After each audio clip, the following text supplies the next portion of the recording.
We're live. Yeah, well, we're live.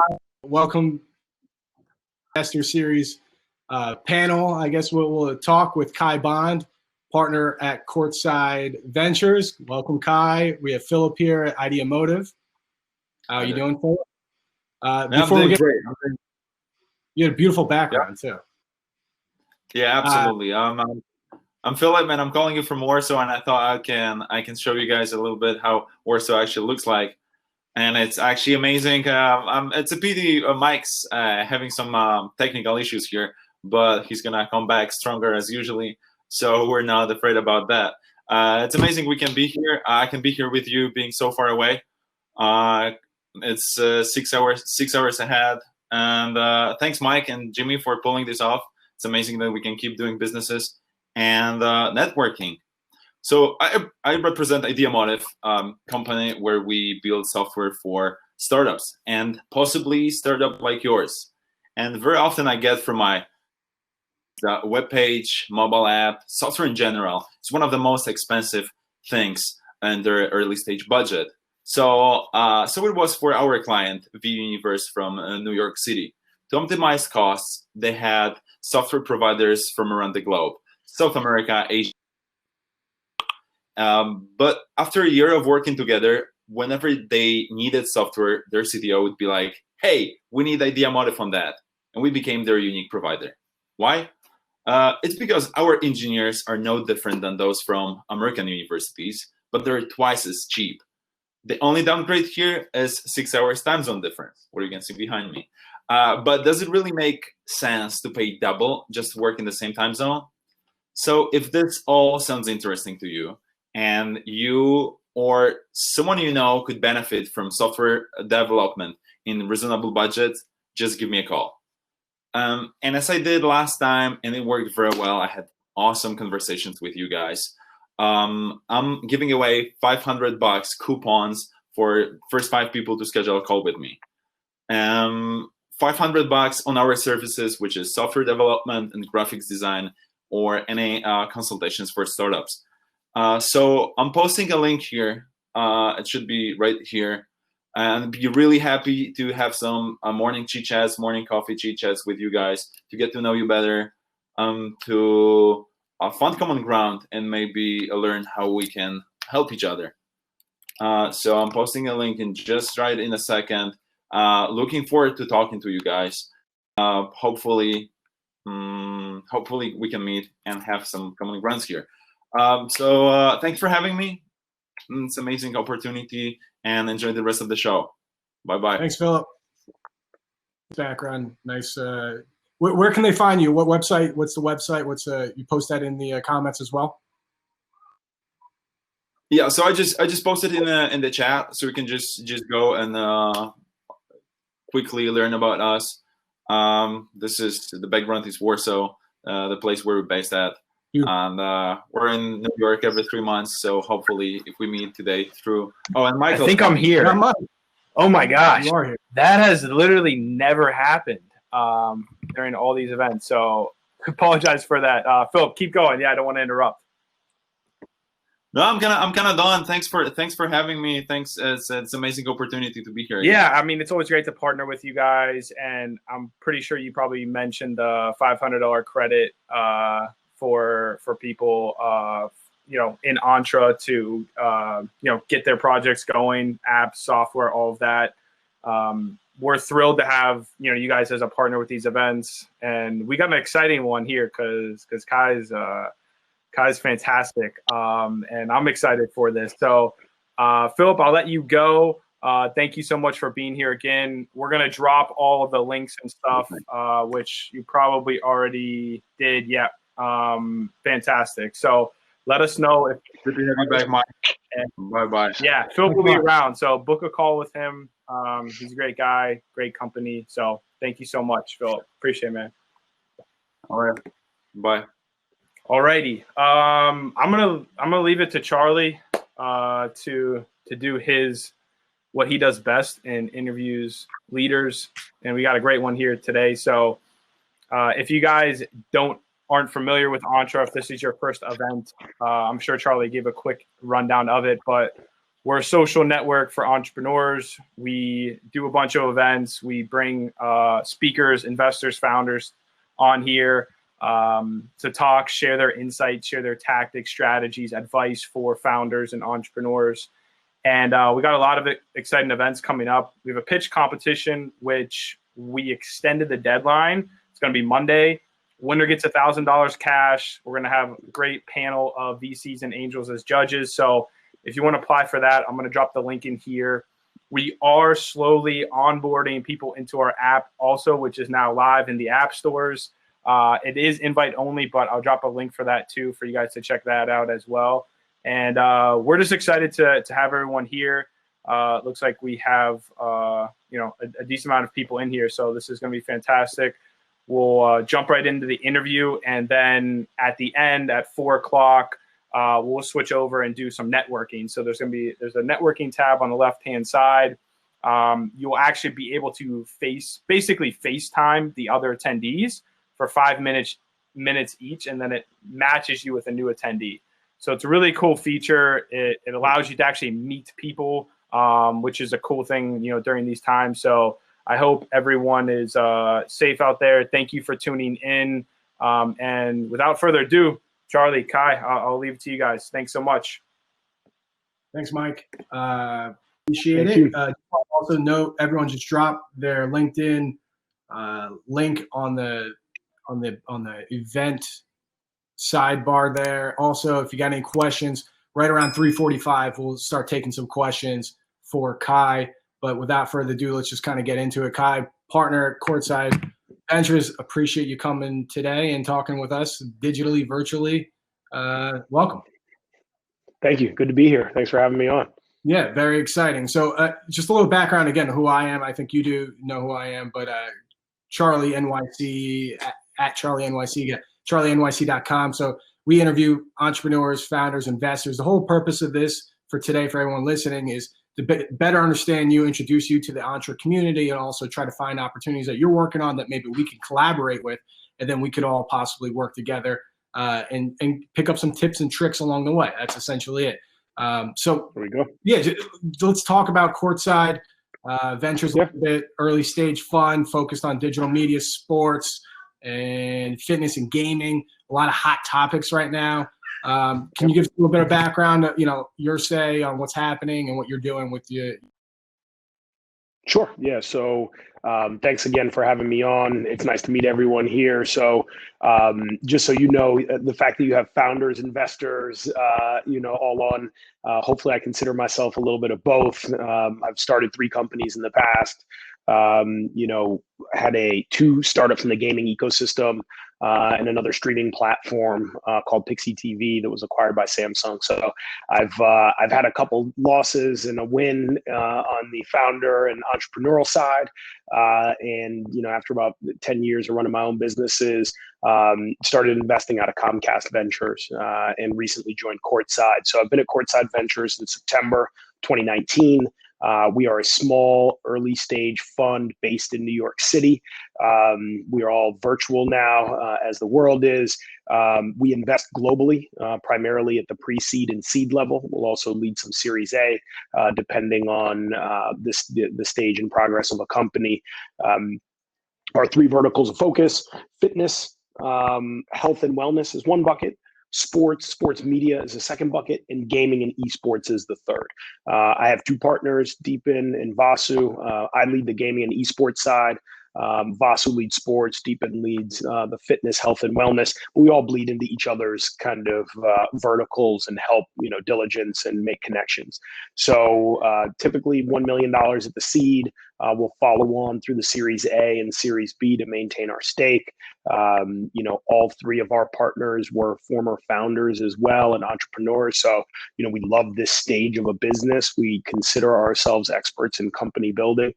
Fund 1 had 40 investments. We're currently deploying capital out of Fund 2. We've done 7 investments so far there, 1 in the sports space, 3 in fitness, health, and wellness, and 3 in the gaming space. So, remaining very active across the board. We actually just had an announcement go out today, this morning, in a company we invested in called Every Mother, which is fitness, health, and wellness for postnatal and pregnant women. So we think it's a very interesting focus area for us as we look at personas, right? And, a segment that's been largely kind of ignored by the fitness and wellness industry as well. Well, it's interesting. I mean, you said it came out today. You still are investing in at this right now with the current state, COVID, pandemic. Are investors investing? What are they investing in? I mean, what do you look at, what's going on right now? How do you and your partners sit down and talk about, are we stopping funding? Are we limiting it? We've already looked at a few different things. Like, what's your thoughts on that?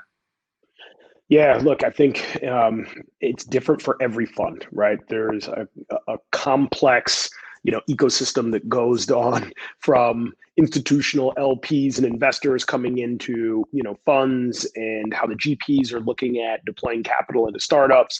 And so when you talk about our funds investing, do they have dry powder? What I always talk to founders about is understanding where this fund is in their life cycle, right? When was the last time that they raised money? Did they close a fund within the last 2 years, or did they close years ago? Well, they're probably more likely to hold on to dry powder to invest in their existing portfolio if it's more than 2 years since they've closed their fund. If they've closed within the last 2 years, they probably have a lot of dry powder that they're looking to deploy and hopefully find some deals. In the same time, there are segments of the market like gaming, which are absolutely exploding, right? People are home. We've seen what's going on, with the Netflix earnings, right? You've seen the traction in Quibi. Streaming media services are just taking over, right? Disney Plus, I'm sure, is going to have record numbers in terms of their subscriber bases coming in, and so certain segments of the market that are thriving, right? And I think what we've talked to our LPs about, we talked to founders, there are trends that were in the market, and what coronavirus and COVID-19 have done is accelerate those, right? So e-commerce is exploding, distance learning is exploding, streaming media, gaming, and there are other parts of the market, right, where even we invest as a fund, like sports, which is, there's a lot of uncertainty in the market, right? Like, we just found out this morning that the Bundesliga and the German top flight football league is going to reopen in May, and they're coming out with final plans and recommendations around that. So we're optimistic, right, that sports will come back online. And then there's the vertical that we invest in fitness, which we always talk about on-demand fitness, not necessarily just in-home, but we're seeing a massive explosion in in-home fitness trends right now, whether that's somebody who wants to do yoga, whether that is a dance class, whether that's fitness for weightlifting. And so we as a fund are currently deploying capital. I think it's very difficult for entrepreneurs to find that out, but doing your homework on just before you talk to a venture fund, right? Research, when did they do their close, right? These are all publicly filed SEC filings that are out there. You can go and do your homework, dig it up, and you know what? If it's they raised a fund 4 years ago, they might not be the best fit for you right now. My wife is a health and fitness teacher in Bushwick, and she's teaching virtually right now. And there's no content that people are doing at-home workouts with the clothes on for kids. And I think that's a unique opportunity. Yep. But anyways, as you look at investments and opportunities or startups that are pitching you, like, what does that process look like in qualifying those companies or the startups? I mean, you touched a little bit about the dry powder, but what's the typical stage or process that you go through? Yeah, typically we look to invest in the seed stage in a company that has some traction, right? So there's a product live, they have some customers that are either paying or heavily engaged in the service.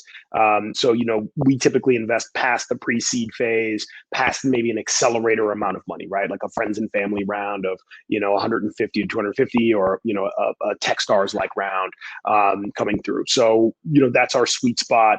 That being said, we will go earlier. Typically, if we are going to invest in an earlier stage than that, we'd like to see a repeat founder in the space.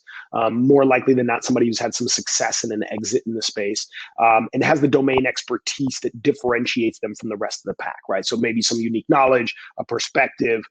We've done a pre-seed round recently, which is unannounced, but the founder of that business grew his prior company to $100 million valuation before they brought on a growth stage CEO to take it over to kind of drive it to go public.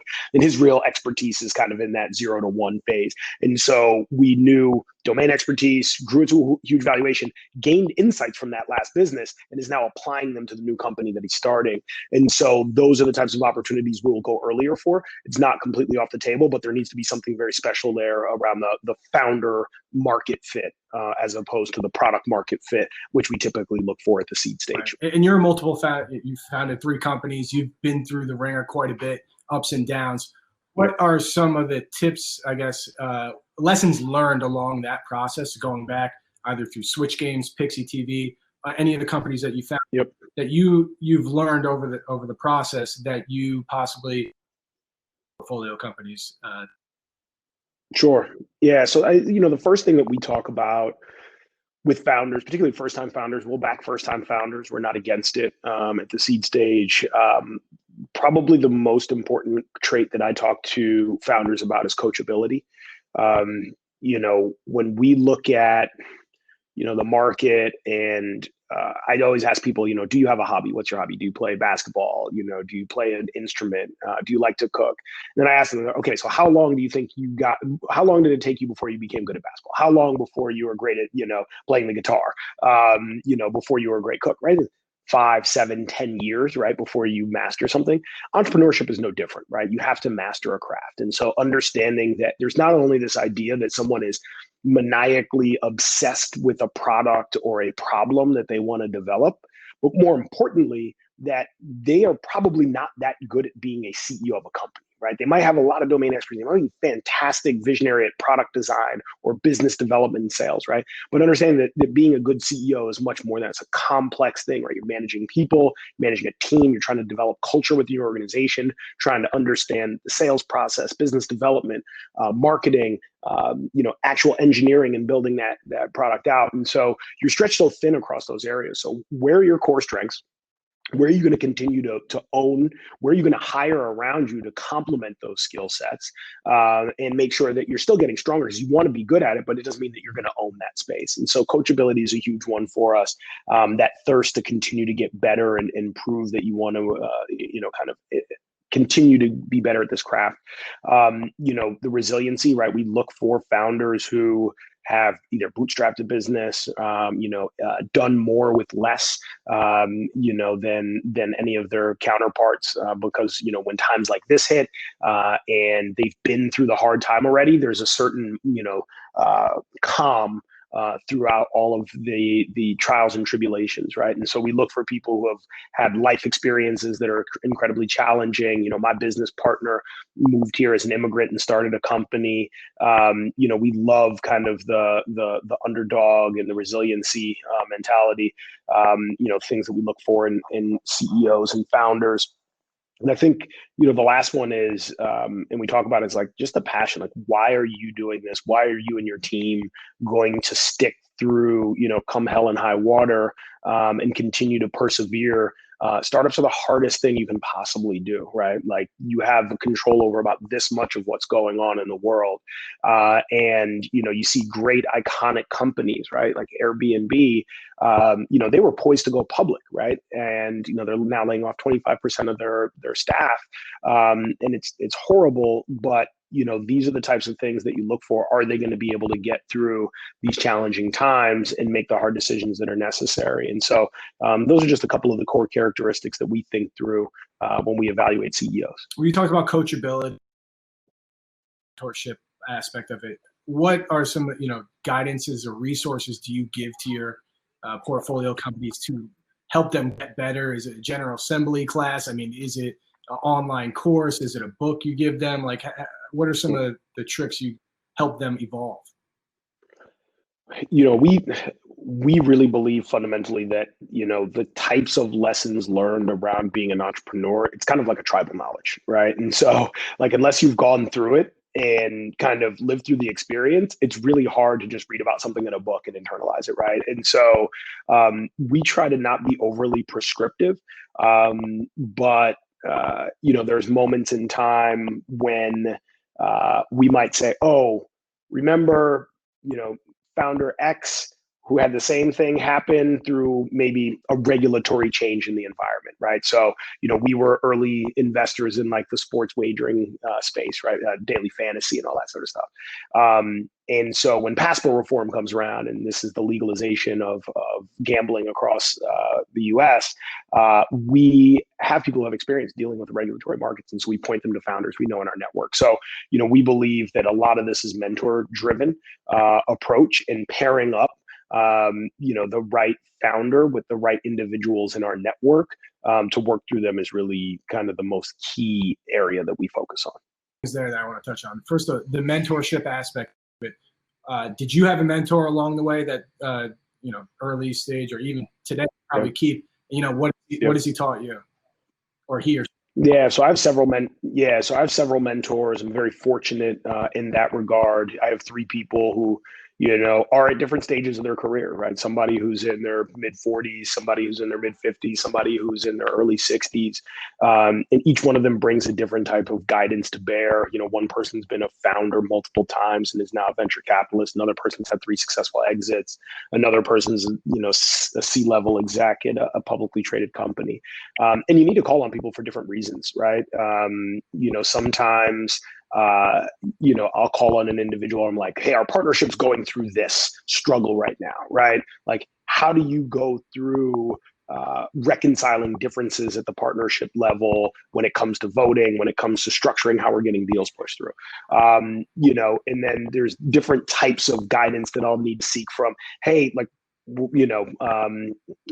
how are LPs responding in this environment? Who should we be talking to? We have to think about that as well, right? Like, how's capital flowing into the GP? And so there are people who've been through down cycles in venture, right? And that's a very different type of mentor. So the thing that I always stress to people about mentors and what makes them valuable is, if you have an investor in your business and they're an advisor, or somebody has equity in your business, ultimately, you are financially aligned, and those individuals are going to do what's right for their capital, right? You need to be able to call on people who have zero financial incentive to push you in one way or another, who are only looking out for you. And, that's why, as much as I would like to believe I'm a great board member, right? I have a fiduciary responsibility to the individuals who've given me capital to deploy. And at the end of the day, it's important for my CEOs to have a differing perspective, to take all of the data sources in, users, customers, investors, independent advisors, and synthesize those differing points of view and come to their own conclusion about what the best path forward is.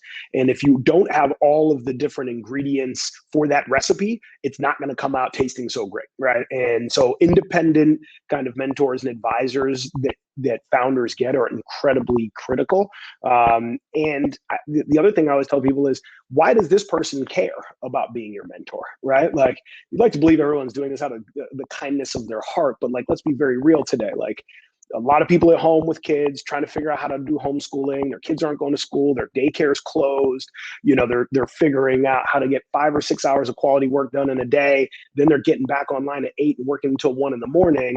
And why are they going to take 30 minutes out of their day to help you out, right? And inevitably, I think what it comes down to is they want to get strong in a certain area. So we may have domain expertise in gaming that's really important to a publicly traded CEO who's looking at a space, and they're coming in and seeing, like, what are the trends that you're seeing early on? We're at a different part of the market.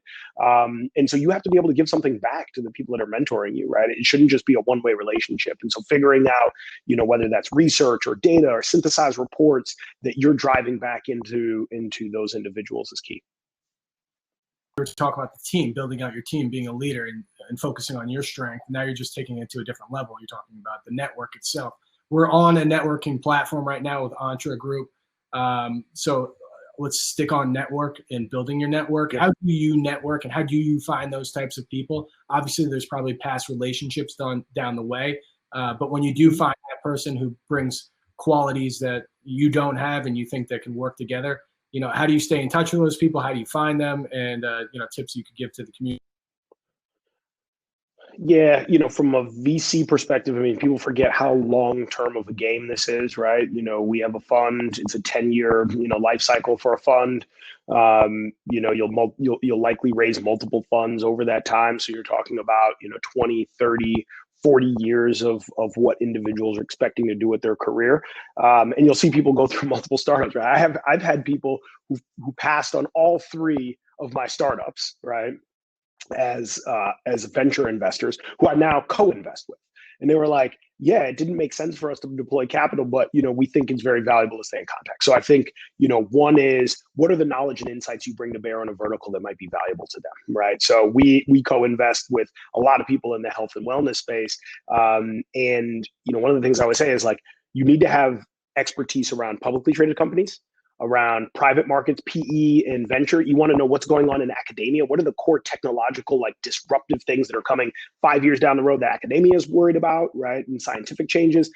You want to understand the politics and the regulatory environment. And so, when you kind of think about the modern networking environment, it's like, I place people into certain buckets and I want to have certain perspectives. I want to know what 3 or 4 different publicly traded game companies are thinking about, free-to-play gaming at the console level and how cloud distribution is going to change the way in which they develop IP. I want to talk to, early stage companies that are developing on mobile and then hope to take it cross-platform. I want to talk to, a variety of people. And so, things that we do, monthly newsletters that go out, right? And those are topics of conversation that allow us to do it. We're very rigorous, and unfortunately, this has been cut out a little bit around events. So, the Game Developers Conference, E3, we have dinners each night's there. So we'll bring in 20 game investors or 20 investors in the esports ecosystem. We'll have founder dinners and those types of events where other people know that you're helping, as a node, on that network, bringing together other nodes that are important to them. And so a big part of what we do, look, we're going to meet with, I'll meet with between 400 and 500 founders this year, right? I'll probably do 3 or 4 deals. So I'm going to say no to 395 founders. Out of those, 395, there's probably 100 people who I really believe are incredibly smart, deserve venture capital, and I want to help them. So I'll make 3 intros. I'll introduce them to my network. People are just investing at different stages potentially, or have different investment thesis. Just because it's not a fit for me, some people have a different investment thesis around esports or a different investment thesis around content. And so, I think inevitably you want to be as helpful as humanly possible to everyone. Everyone has some sort of pain point and somebody has something valuable to offer. And so, we try to be, rigorous around follow-up and structuring how we communicate, both with our LPs and the friends in the network, hosting events and dinners, and then being very methodical. Like, sometimes a 15-minute catch-up is more than adequate. I see too many people being like, let's get together for a coffee, and they throw an hour, and I'm like, I got to go across town, on a city bike, like, get together a coffee, like, stand in line. I'm probably only talking to them for 15 minutes by the time I leave my office, get there, get back. And so I think, creating a structure, right? Like, Mondays for the partnership, Tuesday, Wednesday, Thursdays, generally new deals and networking, and then Fridays for my portfolio. And so when I look at how I'm structuring my time, I'm trying to fit people into those slots. And I have a lot of reoccurring meetings, and those are bi-weekly or monthly. And then I fit people in on the weekly slots. And so one of the things from a product management perspective, I always think about is, the number of hours it's going to take to accomplish what's really necessary, and get to a certain milestone. And my milestones now are oftentimes learning, right? And it's just knowledge. So being structured and rigorous around it's really key. Yeah, I think that's a true gem where you kind of broke down your schedule of the days of the week and how you look at organizing that. Question that we had coming in, which I was going to follow up with. I mean, you said you're looking at 400 decks and maybe taking 3 or 4 investments. Earl Patton was asking best method to submit a pitch deck and the prototype you like. So, what is the best way? Obviously, probably not a cold call, but like, I don't know, warm intro. Should we get to that warm intro? What's the best way for you? Somebody's going to say. Our emails are on the website, right? Like, if you go to our names and courtsidevc.com and you hover over our names, our emails come up, right? So, like, you can email us. We read every email, right? Like, I might just reply back like, that's not a fit for us. We don't believe in this part of the market. Like, it may be short, right? We're seeing hundreds of deals come in, and we oftentimes, have to have a shielding mechanism to figure out who we're going to engage with and not. I'm on LinkedIn. You can always reach out on LinkedIn. Kai Bond. I think Michael posted my LinkedIn somewhere back towards the top. So you can just drop me, a LinkedIn message if I don't reply to your email. But usually it's just like a well-crafted, what's that? That's how I got to you, LinkedIn. Nice LinkedIn. Yeah. It was a LinkedIn message that says, this is what we do. This is what I'm interested. I connected, and, here we are, right? And so I think people, a warm intro is nice, right? Inevitably, it's always good to go through a warm intro. That being said, like, we reply to everything that comes in through our website. And if it's not me, it might be a partner who's looking at it. We route those. We look through them all Monday. So that's the easiest way. Well-crafted email to us. We had a couple of VCs pop on here, other investors. And one of the questions I got early that I wanted to share was, what are the metrics that you measure your portfolio performance? I mean, you're putting together a portfolio, you're looking at the numbers. What are the metrics that you guys look at to make sure you're... I mean, inevitably it comes down to net IRR and MOIC. So that's what people are looking at us for. Early stage, before you're getting a lot of exits and real returns on actualized returns on capital, you're looking at, are you able to raise an up round? Are you able to raise it a 2x and step up in valuation? Are you able to raise it a 3x step up in valuation? Each business is unique, right? If you talk to me about, a SaaS platform that we have in the sports ecosystem, ARR and new net clients is the key. If you're talking to me about a mobile game studio, it's very much going to be in the nitty gritty of engagement, DAUs, session length, number of gameplay. So each company is very unique. The overall way, particularly is from the gaming ecosystem, when things are going this direction right now with COVID, is, are they sustainable, right? So we look at all the key kind of retention, metrics that anyone would expect. But evaluating our portfolio really comes down to a financial return, right? That's what we are here to do. We are the, shepherds of other people's capital. We need to make sure that they are seeing a profitable return on that. As we're talking about, I just want to remind everyone to drop in some questions because in about 10 minutes we'll start doing some of the Q&A portion of this because we're going to wrap up around 4 o'clock. So 3:45, we'll start doing the Q&A portion of this. I always like to ask a little bit about partnerships and collaboration. I'm a big fan of collaboration as we're collaborating right now. What is some of the opportunities that your fund's looking for, that you're looking for possibly, that one maybe listening to this can say, I have that, or like I have a relationship in my network to connect you with something, but opportunities to collaborate, and what are you looking for? Yeah, that's a good question. Most importantly, it's always around our portfolio companies. We try to put our portfolio companies first and foremost, right? So if that means, introductions to strategic partners or business development, so, that's a category in and of itself, right? We focus a lot of time with our portfolio on what they can be helpful with, right? We did an investment in the gaming space where we work really closely with the NFL and NBA Players Association. Those are relationships we have, right? So anytime we can meet with more leagues, more teams, that's always an area for us that's really key in the health and deal flow, right? Inevitably, what we're trying to do is maximize the amount of deals we see, fill up top of funnel, and try to do a really good job with picking winners out of what we see, right? So top of funnel deal flow is always kind of the second thing I would say. And then, we've published our thesis. If you look on our website, we have links off to our Medium blogs, Courtside Medium. We're thesis-driven investors. And so for each one of our thesis, we broadcast publicly what our investment thesis is. And we look for people who have companies that fit into that. We look for people who have completely opposite ones. Like, what is the intellectual debate we're going to have about why our investment thesis is different and why yours is going to work and why ours won't? And hopefully track deals over time that fit into that and continuously look back, right? We look at our investment thesis very much like a product, right? And a product is something you're continuously iterating, changing, updating on a daily, weekly, monthly basis. And that's the same for every conversation we have, right? I'll tell a founder, this is my thesis in this area. This is why you do or don't fit. I'd love to get your perspective. And the best conversations I have inevitably are about the industries we're operating in at a highly intellectual level, not just being pitched about your product, right? And it's why your product fits into a thesis and why over time that thesis will play out into a much bigger perspective. That's how I know somebody's really building a big business as opposed to a nice product. And they have that vision for 5, 7, 10 years down the road can they execute and deliver step by step methodically to get there is what we need to figure out as we do our diligence. As you those theses or whatever the set goals and the marks, what do you, I mean, I guess it's like, what are you looking at as the future? We already kind of talked about gaming. That's kind of a no-brainer and it's exploding. Fitness makes total sense, but like, what's going on with sports? Obviously, there's no sports right now. What do you see in the sports technology world for the future? A lot of things are changing. Yeah, so we tend to not invest in sports tech. That's an area of the market that we do think the upside is limited, right?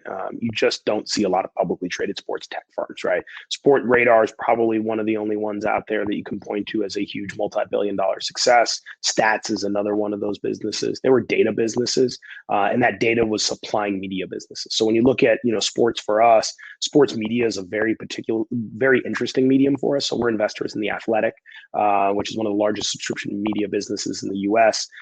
We're investors in Religion of Sports.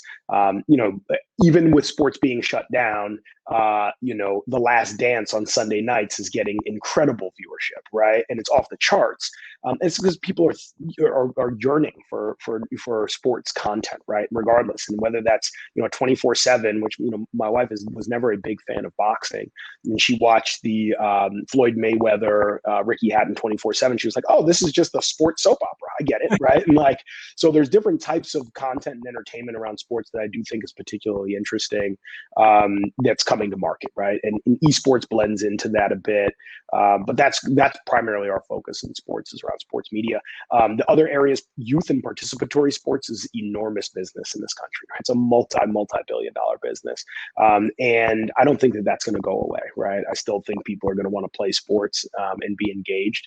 And so when we think about sports and community, right, you've seen, kids might be playing in a youth soccer league or basketball or, field hockey, then on the opposite side is there's a reason why people go to CrossFit, right? There's a reason why people go to SoulCycle. Like there's a common bond and connection, right? And that's what really sports is, right? People ask, I had a question asked me the other day, do you think sports is going to come back? And I'm like, have you ever been to the Olympics? Have you ever been to the World Cup, right? Like those are the world's greatest coming together of countries and ethnicities and perspectives, and wars have been put on hold to host these events, right? Mm-hmm. And so I do believe that in the long term, our overall belief is there's a pre-vaccine world, there's a post-vaccine world. Post-vaccine world can't get here fast enough, but when it does, things will start to normalize. And so it's a matter in terms of capital deployment when we think is a good time to start putting money back into the sports category. But, again, like I said, we've done an investment in the space, in Fund 2 already, and it is a core pillar of what we believe will be successful in the long term. Yeah, that's great. That's exciting. I like to hear that a lot. I think a lot of people like to hear that. Before Last Dance is unbelievable too, except they keep crushing the Knicks, which is just like it's hard to watch as a Knicks fan some nights, but especially when you see that you're up 2-0, going away from the Garden, and then you're like, oh, did the media actually piss Michael Jordan off enough to make him come and just win 4 in a row? They're like, yeah, I think so. So anyway. So one question I missed that I'll just ask before we do the Q&A. You were with Comcast Ventures and the seed stage investing in underrepresented founders and companies. What would you say to that, diverse founder or whoever it is looking for funding and obviously I think it's proven they have a tougher road of getting investments. Yep. Absolutely. What would you say to that person on, getting started and getting the best out of it? Yeah. Look, I raised money for my first company. I heard no from VCs 140 times before we were able to get a first check in the door. We finally got that first check in, opened up a couple more doors. They were helpful. A couple of things. One is, it's like anything else that if you're African-American, Latinx, female, like you've probably getting into college, getting into university, grad school, whatever has been a harder, road to hoe. And so, our my advice is always, reach out to me. I have a strong network of funds that are focused on investing in diverse founders. That's one bucket of capital that's now available that it wasn't at one point in time. I think, the accelerator programs have been particularly good at funding early stage founders and being diverse. Jenny Fielding, who's here in New York running the Techstars program. You look at the numbers for her program in terms of, 50% female, very diverse. Lyft Labs did a great job with their accelerator program. So there are pockets of money available. The other is I ran into this problem when I was raising money for my first company, which was I went and reached out to a ton of different VCs, and probably out of the 140, there's probably only 20 of them that actually mattered, that probably would have given me money. A lot of people were polite, right? And so, now there's so much available online about people's investment thesis, about their portfolio and what they've done, that if you're talking to more than 20 or 25 people, it's unlikely, right, that at your stage, where you are in the life cycle of your business, that there's going to be somebody who's a fit, right? Even in enterprise SaaS, right? I can tell you in New York the 10 people that you're going to want to talk to who are funding those businesses. So it's a combination of finding the right vertical funds at an early stage, along with the complementary diversity and inclusion capital funds that are out there. I'm not going to sugarcoat it. It's still an incredibly hard road. But, feel free to reach out to me, anybody who's on this or from the community who wants to have a conversation. And even if you're not in the sports or gaming world, there are a lot of early stage venture funds, about 20 that I've worked with. Folks like Harlem Capital Partners doing a great job.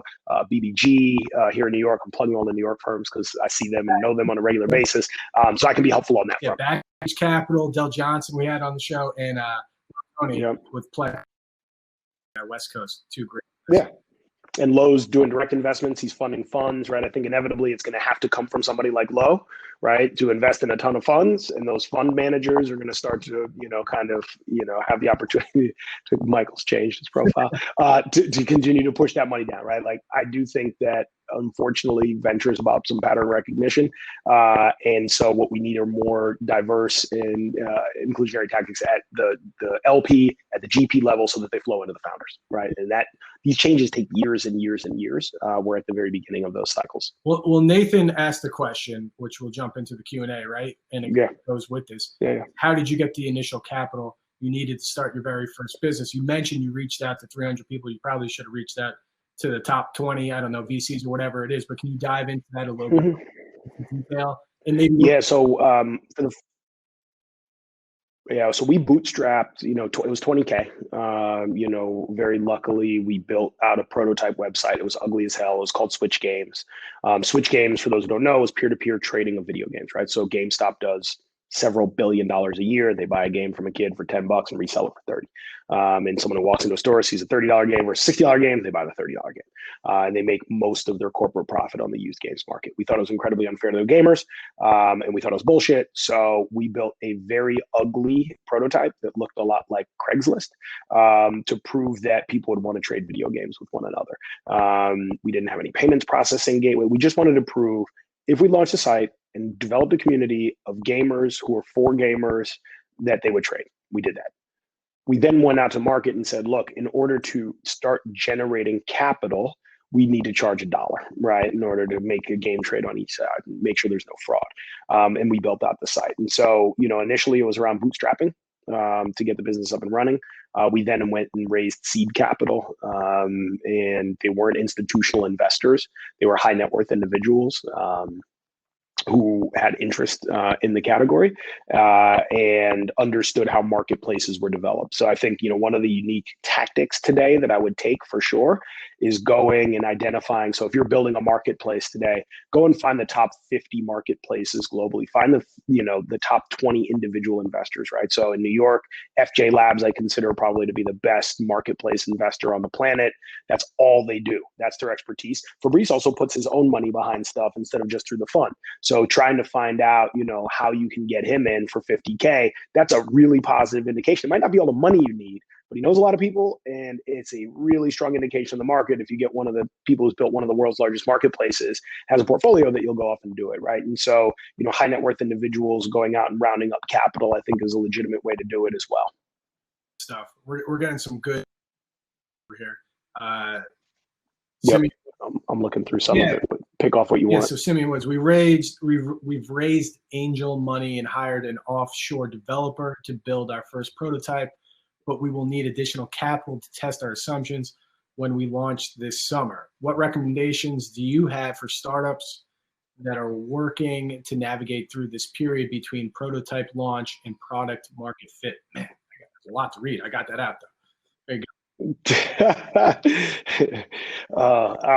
Great question. One of the things we try to, so it's interesting, there are actually funds that are dedicated for this sort of in-between funding. Bullpen comes to mind as a fund that's very much focused on like intermediary kind of financing and funding of businesses. So you're starting to see the emergence of new types of venture models as well. The best thing you can do is continue to reach out to the investors who you think are a good fit and keep them updated on your progress.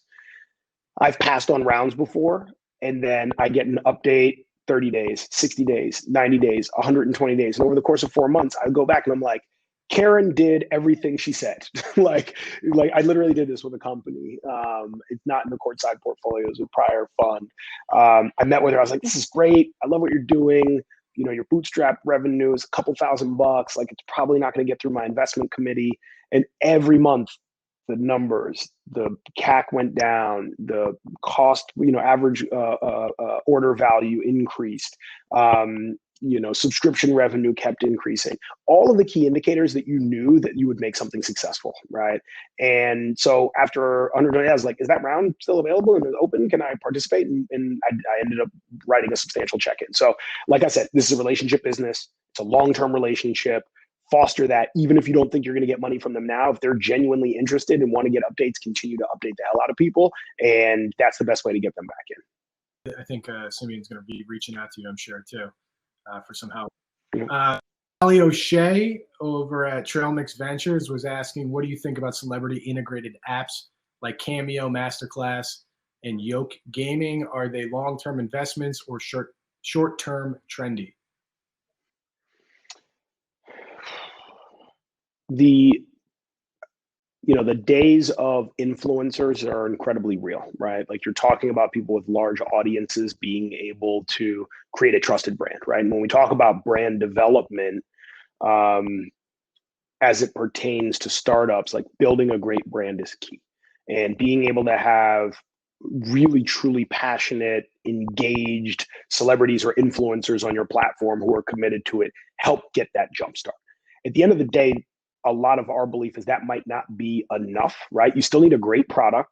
You still need a great revenue stream. You still need to be able to have paying customers. And so we see, those, celebrity-driven sort of platforms as potentially long-term viable, but that's not the end-all and be-all of what will make them successful. You still have to make an incredibly compelling platform alongside it. Who would have known what today's influencers or celebrities are, right? And so you look at something like Twitch, 10 years ago, you would have said why Dr. Disrespect? Like, he's going to be a big thing in this celebrity world. And yeah, he's going to have more influencers, more people watching content on a daily basis than some primetime television shows. You'd tell me I was crazy. And so I think a big key point to think about here is the democratization of who's creating compelling content and how they develop audiences and how, committed those audiences are to that individual. And so hopefully that answers at least a little bit of our perspective there. Yeah, I think so. And I think you're on TikTok too, right? You're trying to build that up as yourself, right? TikTok's pretty big these days, It's can't say that I have the biggest TikTok following in the world. Marcus asked, do you think in this environment, wellness,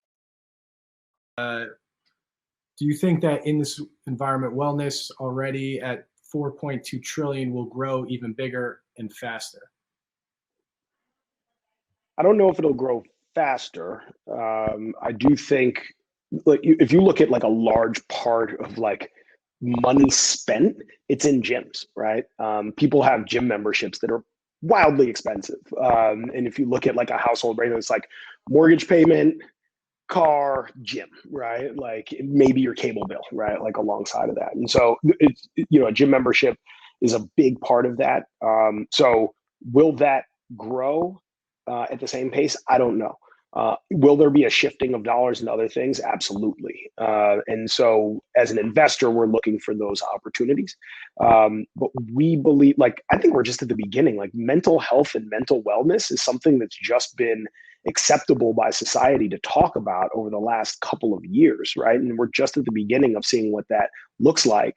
And if you watch an LTV of an Equinox membership for 10 years, we're still only at like year 2 for some of these mental health, sort of areas. And so I think, lifetime value can be incredibly high. I think we'll see an uptick in it. We wouldn't be playing in the space if we didn't think there was growth opportunity to capitalize on it.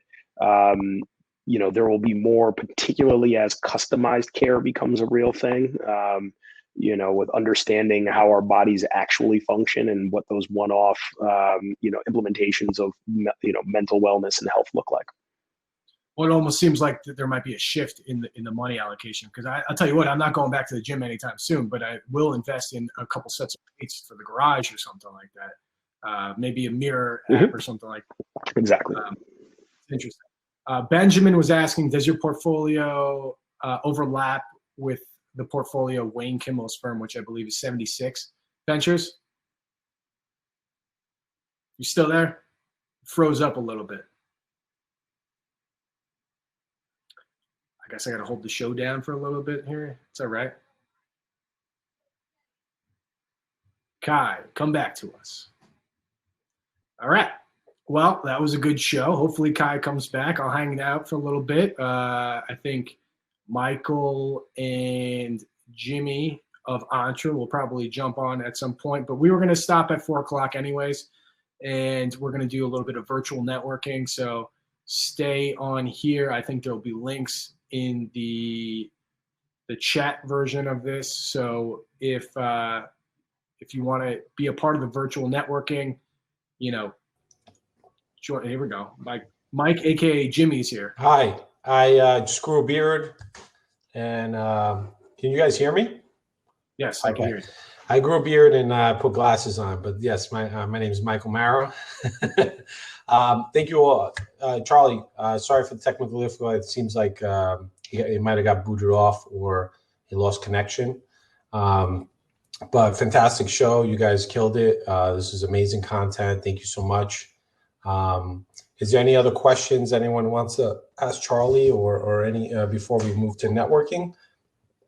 Yeah, I don't know if you want to talk about whatever for me, but I would just suggest you guys reach out to each other, connect with each other on LinkedIn. Let's all stay connected. Let's try to elevate each other. I mean, that's the whole purpose of this, right? Grow and learn with each other. So as you see these posts come out from Entre, Jimmy, we got Kai back. All right. Huge. Unbelievable. He's back. So let's wrap up. Zoom and Google Hangout. I feel like my Wi-Fi has been terrible lately. Apologies for that. Yeah, we made it this far. That's pretty good. It's pretty good. It's pretty good. Let me ask you one more question. Sure, please. We only have 4 minutes left anyway, and I ask everybody this question as well. What's your words to live by, personal mantra or ethos that you live by, and maybe you can get everybody a little excited here. Do what you love, right? Like as an entrepreneur, I was in the gaming space. I played sports growing up.